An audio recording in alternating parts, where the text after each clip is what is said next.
Hello everyone, welcome to this video. In this video I'm going to show you that how can you permanently delete your Instagram account from your desktop or your PC.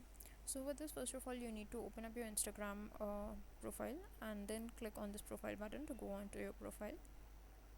Once you're in the profile, click on the score icon to go to settings and then click on apps and websites. You can actually click on anything. We just need to come to the settings page and from here click on help.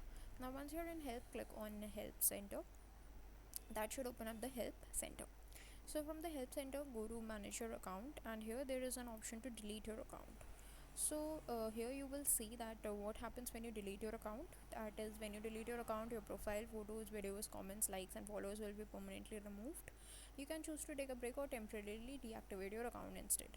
So here are the different options. So if you are sure that you want to delete your Instagram account, you can go ahead with the second option. In case you want to temporarily deactivate your Instagram account, you can continue with the first option, but I want to delete my account. So here you can see that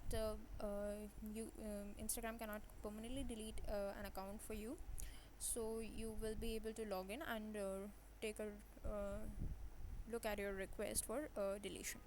So this is the process through which how you can request the permanent deletion of your account. So you need to go to delete account page and then select the reason and then click on delete. So that particular account would be deleted, and then you can just keep logging in and seeing that what is the status of your delete request. So that is the process of how you can delete your account, and that's it for this video. Thanks for watching.